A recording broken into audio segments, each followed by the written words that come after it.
Bienvenue à cette nouvelle édition de l'Info TVC Basse-Lièvre. Je me présente Zoé Dontini-Charette. Donc, je me suis entretenue cette semaine avec 3 personnes. Jessie Laflamme de la MRC Papineau. Elle nous parlera des activités à faire ce mois-ci, ainsi que des entreprises de la région qui se sont distinguées. Ensuite, j'ai fait une entrevue avec Madame Joanne Matt de l'Ange gardien des animaux qui aide à trouver des familles à des animaux ainsi que de les sauver de la rue. Donc, en terminant, je me suis entretenue avec Monsieur Michel Roy, entraîneur des Tigres de l'école secondaire Horminas Gamelin.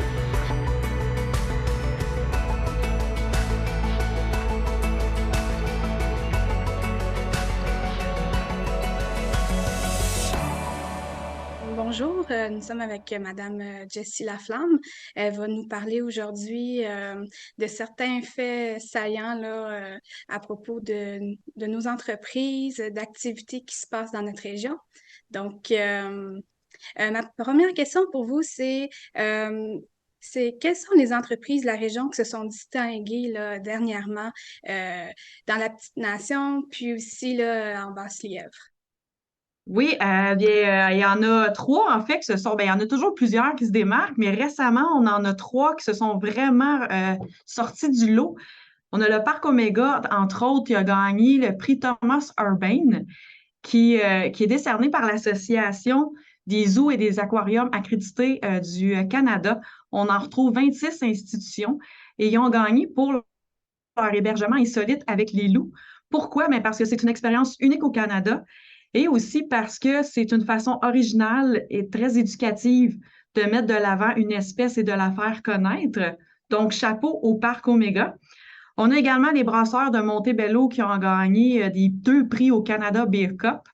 En fait, ils ont gagné une médaille d'or pour la Jack Rabbit, qui est une Pilsner noire. Et ils ont gagné également une médaille de bronze pour le Grand Feu, la IPA fumée.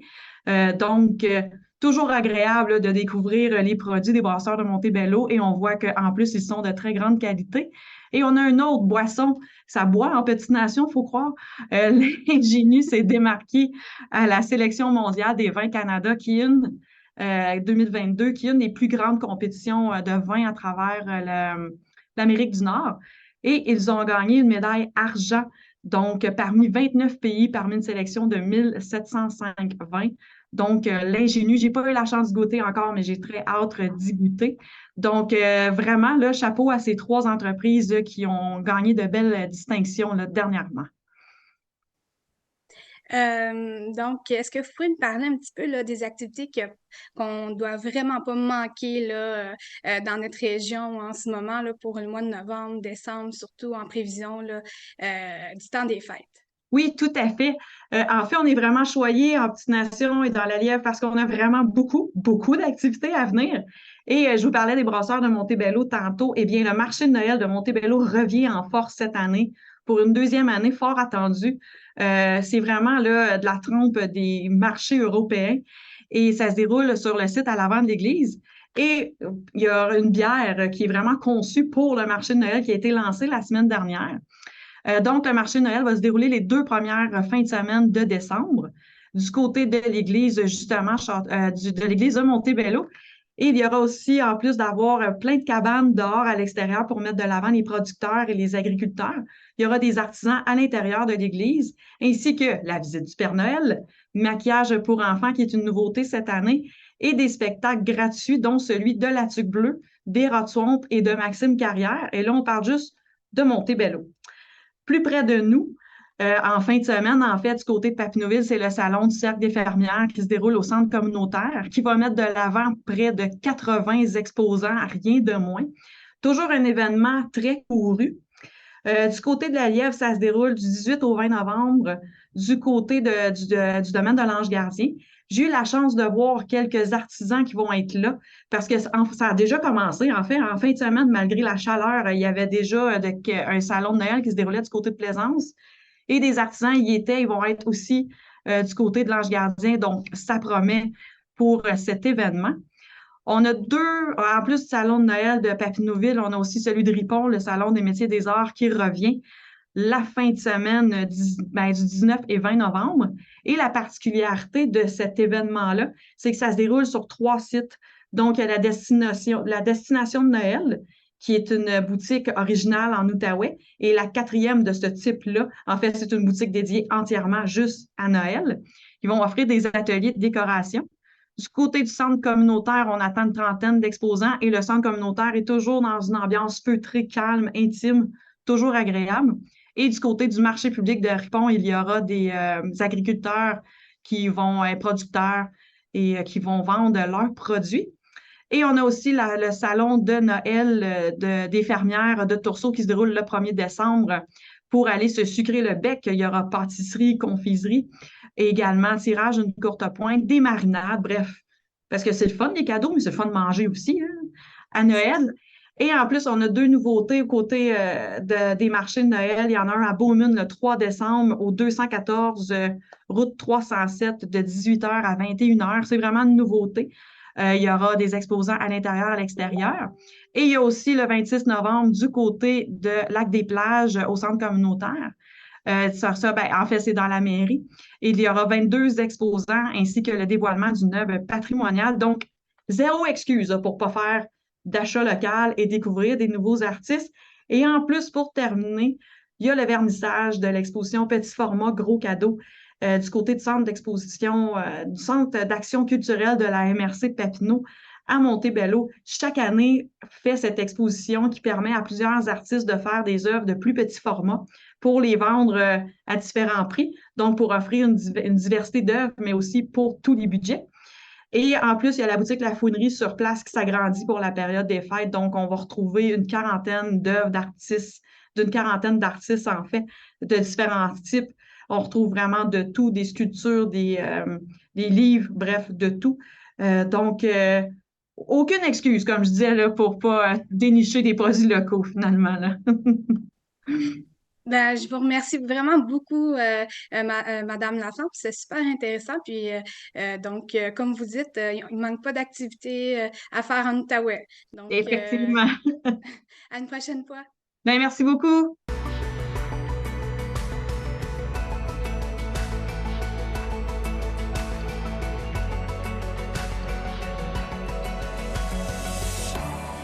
Bienvenue, Madame Matt, sur notre bulletin de nouvelles.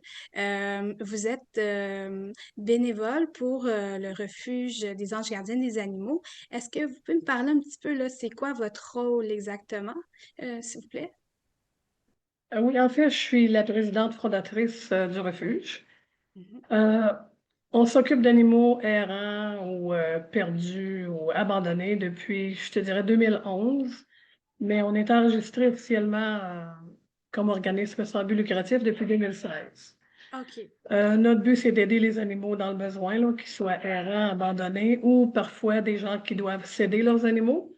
On les accueille aussi là, pour leur trouver des familles.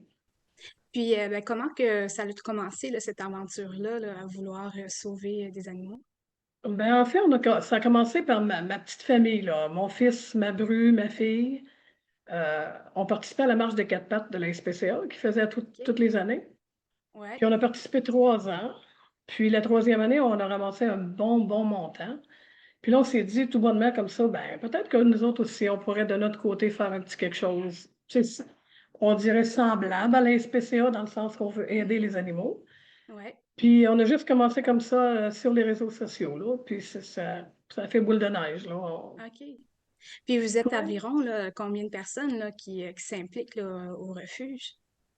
Ben, on est 10 membres au refuge, Mhm. toutes plus ou moins actives. Tu sais, on a chacun différents rôles selon, comme, naturellement, moi, je suis retraitée, donc j'alloue plus Ouais. de temps au Mhm. bénévolat, mais on a toutes chacun nos tâches, chacune nos tâches comme on peut. On est toutes des femmes.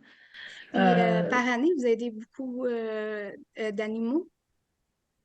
oh oui, je te dirais, là, si on compte les portées de chatons, surtout, et de chiots, là, quelques centaines par année au moins, là.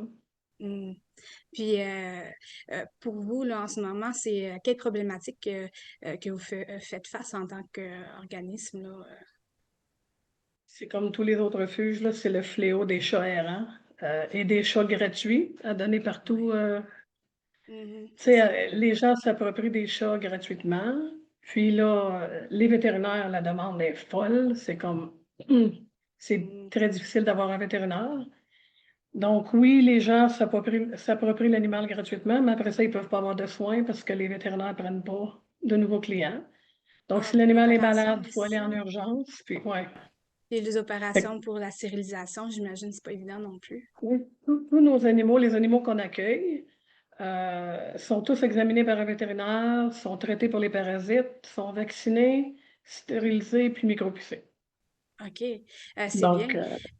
Puis, oui. est-ce que vous avez des activités en ce moment comme de financement ou pour vous aider là, à aider plus d'animaux?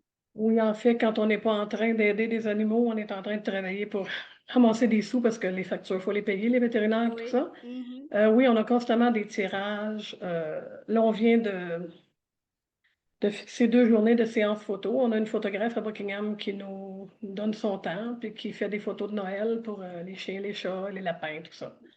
Fait que, on a des tirages, on a des rock and ball parfois. On va jouer au quai, on invite les gens, puis moyennant une contribution, ils viennent jouer avec nous. Puis les gens nous connaissent aussi comme ça. Mhm.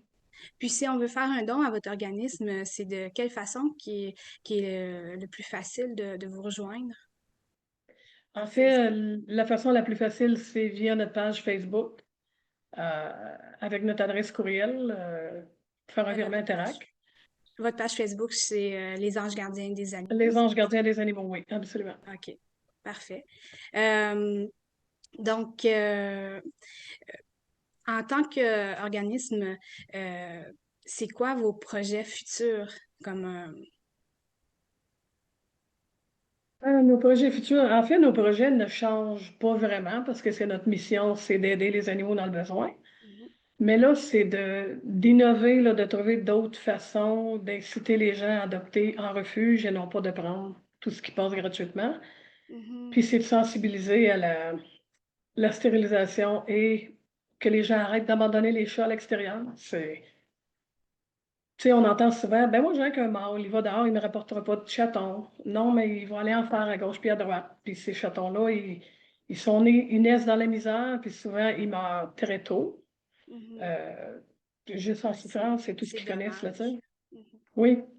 Puis tu sais, on essaie de sensibiliser les gens comme, faites stériliser votre animal, c'est pas, ça coûte pas les yeux de la tête, c'est pas donné, c'est certain, mais ça évite beaucoup de maladies, beaucoup de, tu sais, des frais qui vont être payés autrement.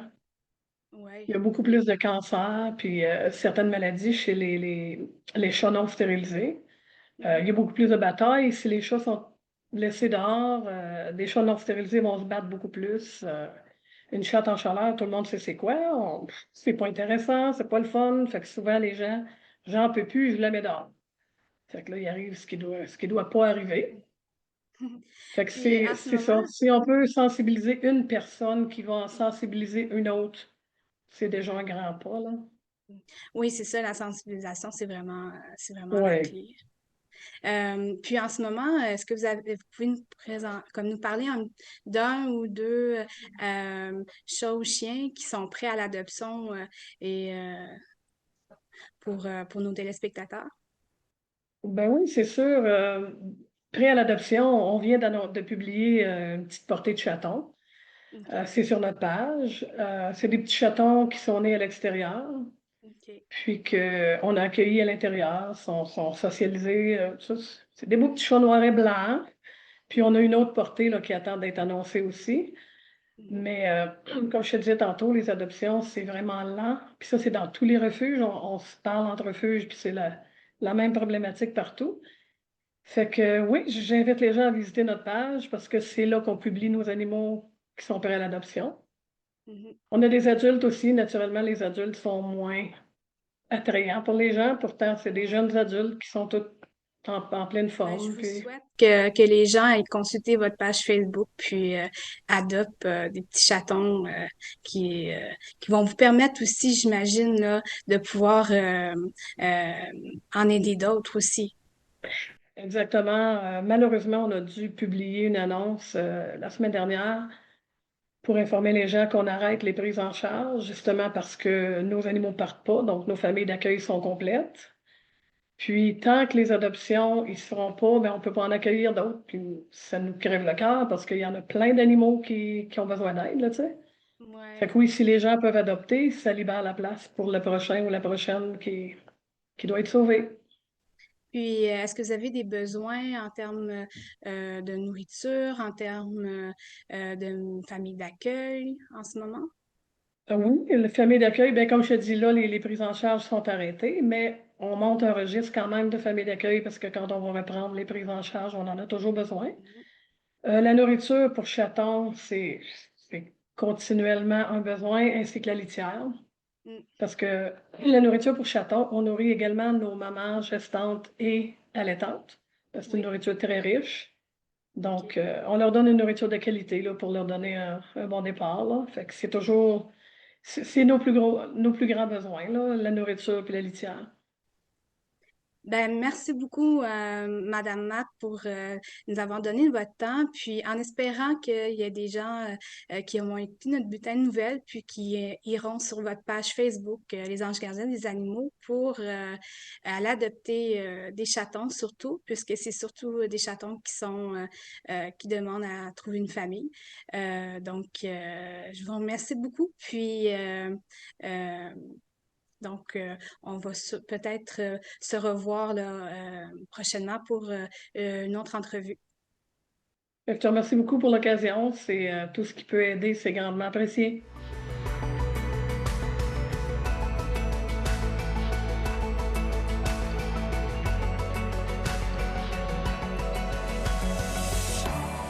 Bienvenue, Monsieur Roy, à notre bulletin de nouvelles.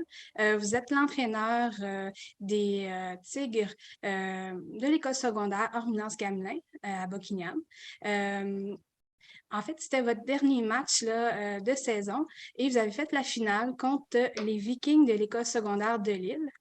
Est-ce que vous pouvez m'expliquer là, un petit peu, là, Monsieur Roy, là, comment que s'est déroulé le match et comment il s'est terminé aussi, s'il Ah, vous OK. plaît? Comme vous savez, durant la saison, assez rapidement, nous avions tout fait sauf gagner plusieurs matchs. Nous avons fait quand même des éliminatoires comme les derniers pour le faire. Alors, disons que nous avons quand même travaillé fort, mais on a quand même fait notre propre chance pour faire les éliminatoires. On s'est pris en semi-finale contre l'équipe de première place, qui était l'école secondaire Saint-Alexandre, qui avait une fiche de 7-0, une grosse équipe. Et nous avons vaincu, nous avons gagné ce match-là, qui était quand même une très belle victoire pour nous autres. Vous savez, les éliminatoires, c'est ça la vraie saison. La saison régulière, ça te donne la chance de te préparer, d'améliorer ton jeu, etc. Alors, on s'est présenté à la finale régionale contre l'école secondaire de Lille. Faisait la première fois depuis 4 ans que c'était deux écoles publiques. On jouait contre une équipe qui était revenue à la Ligue. Alors, la table était mise, je pense, pour un très bon match. Nous avons entamé le match quand même en force. Nous avions une avance de 15-5 à la fin du troisième quart. Puis finalement, on s'est incliné 19-15. Je OK. pense que la gestion du temps et de l'horloge était un problème chez nous. J'en prends l'entière responsabilité, c'est certain. Aussi, contrairement à la match de au match de semi-finale, pardon, tu sentais beaucoup la nervosité sur le banc. Quand on a joué contre Saint-Alexandre, nous n'avions carrément rien à perdre. Puis je pense que les gars, ils ont trouvé la finale. Même à la fin du premier quart, nous avions quand même une avance, puis tu sentais la nervosité Mm. assez intense sur le banc. Alors, Mais c'est malgré tout, peut-être là, cause à vous notre vous êtes malgré tout, vous vous êtes rendu comme en finale, puis vous avez eu une belle saison. C'est quel bilan là, que vous faites pour cette saison-ci? Oui, ben c'est certain. Nous attendions, nous avions notre cadet qui avait quand même une fiche de 6 victoires, une défaite, malheureusement perdu en semi-finale. Puis nous, quand on s'est présenté en finale, donc oui, on est content. Vous savez, même après 30 ans de coaching, 20 ans au football, je ne me suis pas habitué à perdre. Je commence à peine à digérer le tout. Vous savez, on dit toujours c'est bien la participation, mais la réalité, c'est que tu veux bien participer, mais si tu peux gagner tout ça, je pense que c'est le but de tout le monde. Personne ne se présente à un match pour perdre. Mais écoutez, ils ont bien joué le game, ils ont bien coaché, ils ont bien fait les choses, puis ça prend un gagnant et un perdant. Puis, malheureusement, ils ont perdu, mais je pense que ça l'augure bien pour l'avenir. C'est vraiment ça le Ouais. message qu'il faut quand même ressortir de tout ça. Donc, c'est quoi vos plans pour la saison prochaine, là? Ben, en ce moment, c'est ça, on termine, on a notre gala le 19 novembre qui va clore la saison officiellement. Normalement, on se donne quand même toujours une petite pause de quelques semaines. Puis on reprend le collier au mois de janvier. 2023 va être une très grosse année pour les Tigres. Oui. Non seulement nous avons nos 3 équipes régulières à Tom-Benjamin, Cadet Juvénile, mais on travaille sur un projet, on est en train de ficeler le tout d'ici la fin de l'année calendrier. Puis alors peut-être on va pouvoir annoncer quelque chose d'assez intéressant pour le C'est football dans l'Est de super. la ville à partir de 2023. Alors aussi, on continue notre refonte majeure du niveau administratif parce qu'on a quand même un gros programme. Puis on essaye de tout filer ça comme il faut, puis préparer à la relève éventuelle. Puis, mais 2023, regarde très bien. Il y a beaucoup de bons jeunes. Il y a beaucoup de jeunes, beaucoup de bons jeunes. Ils sont bien coachés. Le goût de jouer au foot dans l'Est de la ville a repris de façon assez intense. Alors, les choses regardent extrêmement bien pour les Tigres pour 2023 et plus. Puis vos objectifs pour la saison prochaine, là, comme qu'est-ce que vous aimeriez améliorer ou c'est quoi? Ben, nous, on veut, dans toutes nos équipes, si on regarde un peu à Tom-Benjamin, qui est un peu l'introduction ou l'initiation au football, on veut quand même lui donner une belle expérience de foot. C'est léger comme chose, comme jeu, mais je regarde cette année, on a sorti 26 jeunes de ça, puis il y a du talent à maudit là-dedans, alors ils vont graduer cadet l'année prochaine. Moi, je regarde le cadet, qui est évidemment, il y a une fiche de 6 et 1. Bravo aux entraîneurs pour jouer, en fait, tout un revirement d'une année après l'autre. Puis la majorité de ces jeunes-là montent du juvénile, puis il y a du talent, mais pas juste du talent physique, mais il y a des bons kids là-dedans. Alors, on regarde ça, puis certain qu'on a ciblé quand même les points de recrutement qu'on veut exploiter. Encore là, on va élargir un peu l'offre. Avant, on était principalement ESHG, mais vous savez, il y a Papineauville qui est une école qu'on peut utiliser. Il y a d'autres endroits aussi. Alors, autant qu'on est un petit peu down du fin de saison, on a quand même hâte que 2023 commence. Oui, je comprends ça. Puis, donc, ça va être tout pour moi. Je vous remercie beaucoup d'avoir participé à cette entrevue pour notre bulletin de nouvelles. Merci, M. Roy. Ça me fait plaisir. Passez une superbe journée. Vous aussi. Au revoir. Je vous remercie d'avoir assisté à cette édition de l'Info TVC Basse-Lièvre. Donc, on se retrouve une prochaine fois.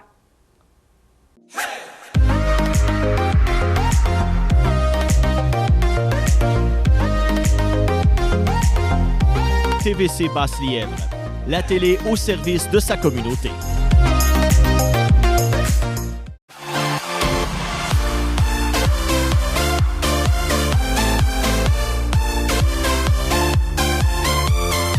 TVC Basse-Lièvre, la télé qui nous rassemble.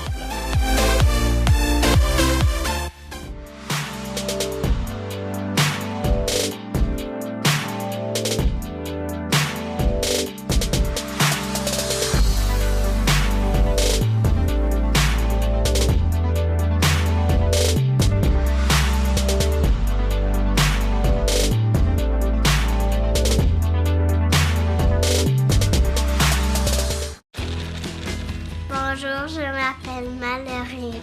J'adore faire du vélo et j'aime ça aller au parc. À mon école, il y a des filles qui sautent à la corde à danser. Maintenant, je vais pouvoir sauter à la corde à danser avec elles.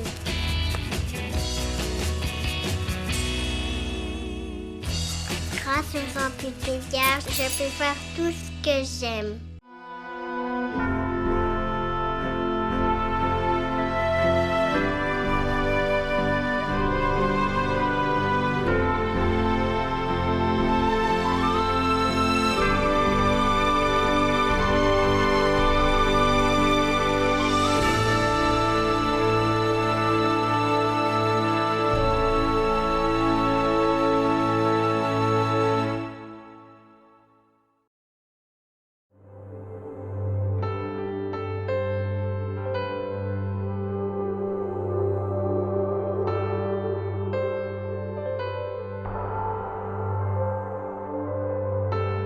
Ça, c'était terrible.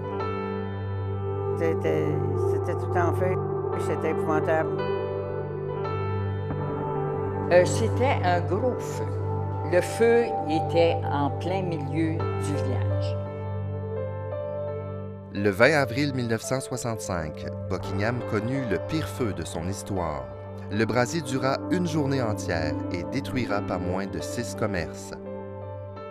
Entre M. Landry et M. Tremblay, il avait construit un théâtre. M. Matt avait construit un théâtre. C'était là que le feu a pris. C'était comme une chaudette de nettoyant qui avait été placée pas loin d'une fournaise. Quand on s'est levé le matin, tout le monde dans la rue, puis là, hey, le feu, puis on le voyait de chez nous. Parmi les 6 commerces détruits, on y trouvait la pharmacie Renault. Son propriétaire, M. Pierre Renault, ainsi que les pompiers sur place, avaient espoir que le feu serait contenu et que les dommages seraient moindres. Et je suis sorti et là, j'ai rencontré Monsieur Matt, c'est Pierre, ne crains rien, il y a 2 murs de briques entre chez toi et le feu. Et je suis certain que les pompiers vont être capables de contrôler. Mais là, vu que le vent poussait vers le sud, le feu s'est propagé et s'est rendu jusqu'au continental. L'événement attira les foules, mais aussi il incita certains citoyens à prêter main forte aux pompiers à leur façon. Ah, il y avait une foule, le monde se rassemblait à tout. Fallait aller voir ça. Hein? C'était tout un événement dans Buckingham. On n'avait pas besoin d'être habillé chaudement pour rester là, puis on va regarder le feu. Fait que moi, j'ai dit, moi, on va aider à aller chercher du café. On allait chez Tremblay, là, le Cozy Tea Room. Fait que on allait chercher du café là, puis ils nous donnaient des caisses de café, des boîtes de café, puis on allait les porter.